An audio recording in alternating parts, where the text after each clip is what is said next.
नमस्कार। आइए सुनते हैं मुंशी प्रेमचंद जी की लिखी कहानी दो भाई। प्रातःकाल सूर्य की सुहावनी सुनहरी धूप में कलावती दोनों बेटों को जांघों पर बैठा दूध और रोटी खिलाती। केदार बड़ा था, माधव छोटा।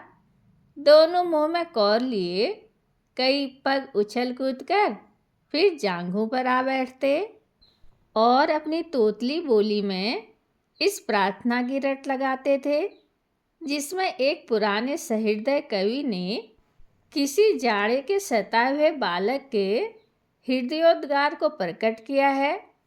देव देव घाम करो, तुम्हारे बालक को लगत जाड़। माँ उन्हें चुमकार कर बुलाती और बड़े बड़े कौर खिलाती। उसके हृदय में प्रेम की उमंग थी और नेत्रों में गर्व की झलक। दोनों भाई बड़े हुए, साथ साथ गले में बाहें डाले खेलते थे।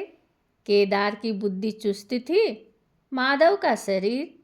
दोनों में इतना स्नेह था कि साथ साथ पाठशाला जाते, साथ साथ खाते और साथ ही साथ रहते थे। दोनों भाइयों का ब्याह हुआ। केदार की वधू चंपा अमित भाषणी और चंचला थी। माधव की वधू श्यामा सांवली सलोनी रूप राशि की खान थी। बड़ी ही मृदुभाषणी, बड़ी ही सुशीला और शांत स्वभावा थी।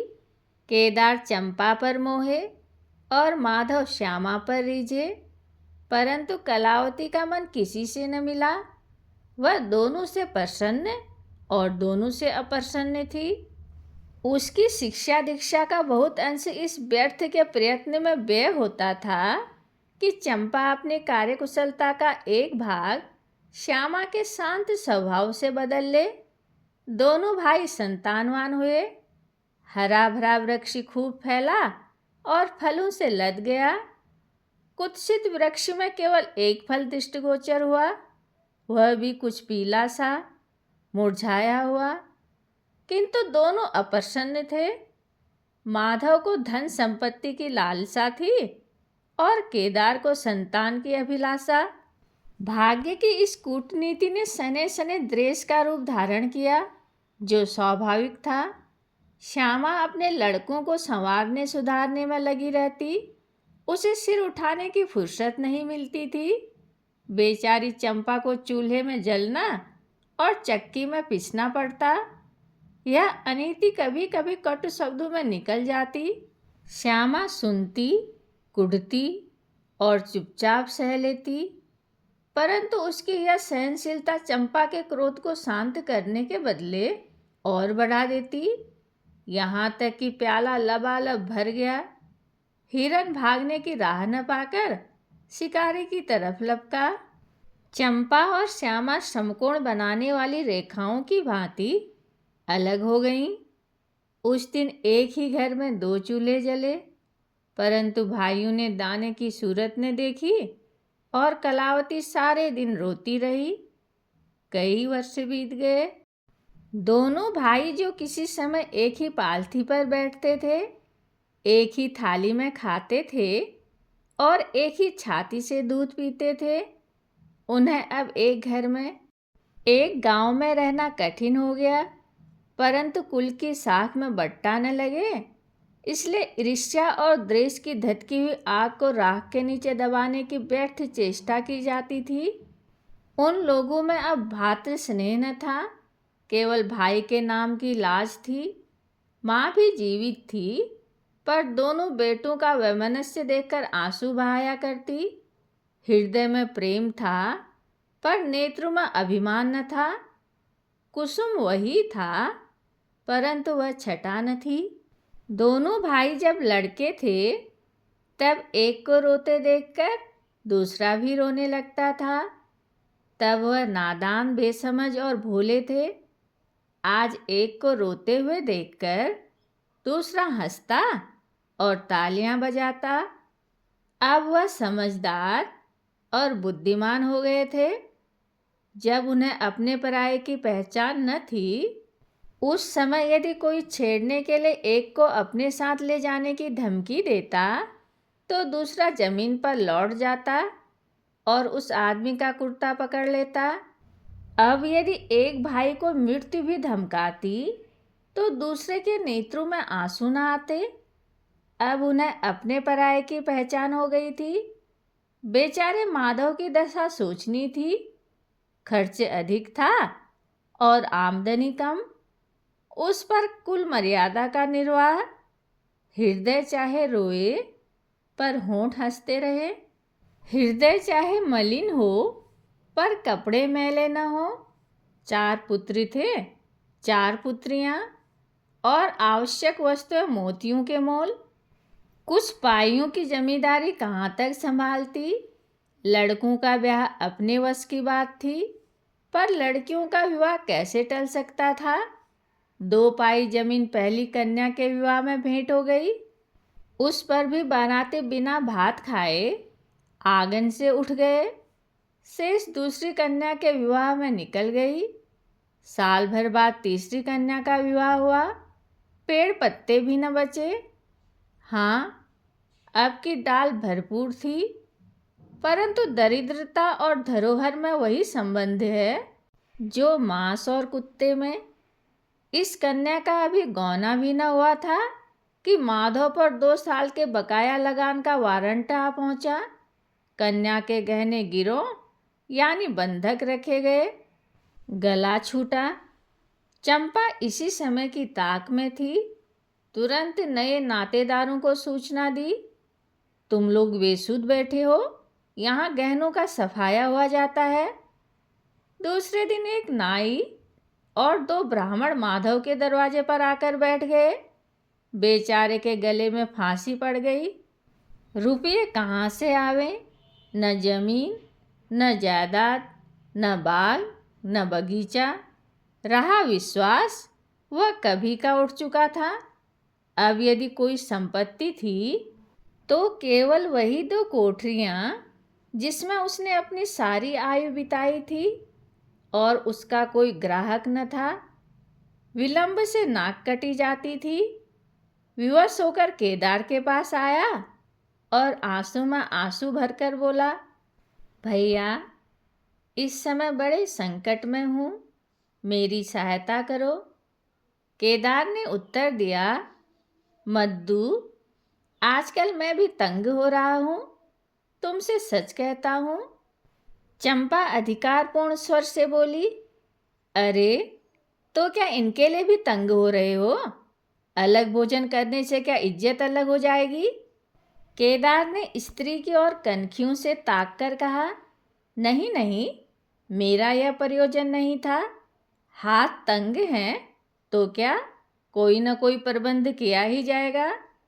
चंपा ने माधव से पूछा, 5-20 से कुछ ऊपर ही पर गहने रखे थे ना। माधव ने उत्तर दिया, हाँ, ब्याज सहित कोई 125 रुपये होते हैं। केदार रामायण पढ़ रहे थे, फिर पढ़ने लगे। चंपा ने तत्व की बातचीत शुरू की, रुपया बहुत है, हमारे पास होता तो कोई बात न थी, परंतु हमें भी दूसरों से दिलाना पड़ेगा, और महाजन बिना कुछ लिखाए पढ़ाए रुपया देते नहीं। माधव ने सोचा, यदि मेरे पास कुछ लिखाने पढ़ाने को होता तो क्या और महाजन मर गए, तुम्हारे दरवाजे आता क्यों। बोला, लिखने पढ़ने को मेरे पास है ही क्या, जो कुछ जगह जायदाद है वह यही घर है। केदार और चंपा ने एक दूसरे को मर्मभेदी नयनों से देखा और मन ही मन कहा, क्या आज सचमुच जीवन की प्यारी अभिलाषाएं पूरी होंगी। परंतु हृदय की यह उमंग मुंह तक आते आते गंभीर रूप धारण कर गई। चंपा बड़ी गंभीरता से बोली, घर पर तो कोई महाजन कदाचित ही रुपया दे, शहर हो तो कुछ किराया भी आवे, पर गंवई में तो कोई सेंत में रहने वाला भी नहीं, फिर साझे की चीज ठहरी। केदार डरे कि कहीं चंपा की कठोरता से खेल बिगड़ न जाए। बोले, एक महाजन से मेरी जान पहचान है, वह कदाचित कहने सुनने में आ जाए। चंपा ने गर्दन हिलाकर इस युक्ति की सराहना की और बोली, पर 2-3-20 से अधिक मिलना कठिन है। केदार ने जान पर खेलकर कहा, अरे बहुत दबाने पर 4-20 हो जाएंगे, और क्या। अब की चंपा ने तीव्र दृष्टि से केदार को देखा और अनमनी सी होकर बोली, महाजन ऐसे अंधे नहीं होते। माधव अपने भाई भावज के इस गुप्त रहस्य को कुछ कुछ समझता था। वह चकित था कि इन्हें इतनी बुद्धि कहाँ से मिल गई। बोला, और रुपये कहाँ से आवेंगे। चंपा चिढ़कर बोली, और रुपयों के लिए और फिक्र करो। 125 रुपये इन 2 कोठरियों के इस जन्म में कोई न देगा। 4-20 चाहो तो एक महाजन से दिलवा दूं, लिखा पढ़ी कर लो। माधव इन रहस्यमय बातों से सशंक हो गया। उसे भय हुआ कि यह लोग मेरे साथ कोई गहरी चाल चल रहे हैं। दृढ़ता के साथ अड़कर बोला, और कौन सी फिक्र करूं। गहने होते तो कहता, लाओ रख दूं। यहाँ तो कच्चा सूद भी नहीं है। जब बदनाम हुए तो क्या 10 के लिए, क्या 50 के लिए, दोनों एक ही बात है। यदि घर बेचकर मेरा नाम रह जाए तो यहाँ तक तो स्वीकार है, परंतु घर भी बेचूं और उस पर भी प्रतिष्ठा धूल में मिले, ऐसा मैं न करूँगा। केवल नाम का ध्यान है, नहीं एक बार नहीं कर जाऊं तो मेरा कोई क्या करेगा। और सच पूछो तो मुझे अपने नाम की कोई चिंता नहीं। मुझे कौन जानता है, संसार तो भैया को हंसेगा। केदार का मुंह सूख गया। चंपा भी चकरा गई। वह बड़ी चतुर वाक्यपूर्ण रमणी थी। उसे माधव जैसे गवार से ऐसी दृढ़ता की आशा न थी। उसकी ओर आदर से देखकर बोली, लालू, कभी कभी तुम भी लड़कों की सी बातें करते हो। भला इस झोपड़ी पर कौन 100 रुपये निकाल कर देगा। तुम 125 के बदले 100 ही दिलाओ। मैं आज ही अपना हिस्सा बेचती हूँ। उतना ही मेरा भी तो है। घर पर तो तुमको वही 4-20 मिलेंगे। हाँ, और रुपयों का प्रबंध हम आप कर देंगे। इज्जत हमारी तुम्हारी एक ही है, वह न जाने पाएगी। वह रुपया अलग खाते में चढ़ा लिया जाएगा। माधव की इच्छाएं पूरी हुई। उसने मैदान मार लिया। सोचने लगा, मुझे तो रुपयों से काम है। चाहे एक नहीं 10 खातों में चढ़ा लो। रहा मकान, वह जीते जी नहीं छोड़ने का। प्रसन्न होकर चला। उसके जाने के बाद केदार और चंपा ने कपट भेष त्याग दिया और बड़ी देर तक एक दूसरे को इस कड़े सौदे का दोषी सिद्ध करने की चेष्टा करते रहे। अंत में मन को इस तरह से संतोष दिया कि भोजन बहुत मधुर नहीं किंतु भर कठोर तो है। हाँ, देखेंगे कि श्यामा रानी इस घर में कैसे राज करती है। केदार के दरवाजे पर 2 बैल खड़े हैं। इनमें कितनी संग शक्ति है, कितनी मित्रता और कितना प्रेम है। दोनों एक ही जुए में चलते हैं, बस उनमें इतना ही नाता है। किंतु अभी कुछ दिन हुए जब इनमें से एक चंपा के मैके मगनी गया था तो दूसरे ने 3 दिन तक नाद में मुंह नहीं डाला। परंतु शोक, एक गोद के खेले भाई, एक छाती से दूध पीने वाले आज इतने बेगाने हो रहे हैं कि एक घर में रहना भी नहीं चाहते। प्रातः काल था। केदार के द्वार पर गांव के मुखिया और नंबरदार विराजमान थे। मुंशी दाता दयाल अभिमान से चारपाई पर बैठे रेहन का मसविदा तैयार करने में लगे थे। बार बार कलम बनाते और बार बार खत रखते, पर खत की शान न सुधरती थी। केदार का मुखारविंद विकसित था और चंपा फूली नहीं समाती थी। माधव कुम्हलाया और म्लान था।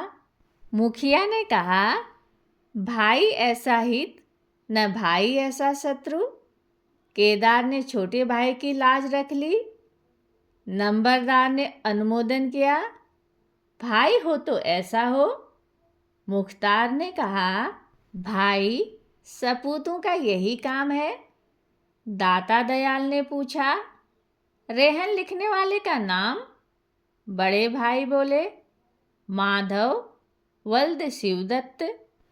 और लिखाने वाले का? केदार वल्द शिवदत्त।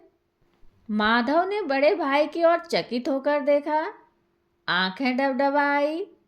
केदार उसकी ओर देख न सका। नंबरदार, मुखिया और मुख्तार भी विस्मित हुए। क्या केदार खुद ही रुपया दे रहा है? बातचीत तो किसी साहूकार की थी।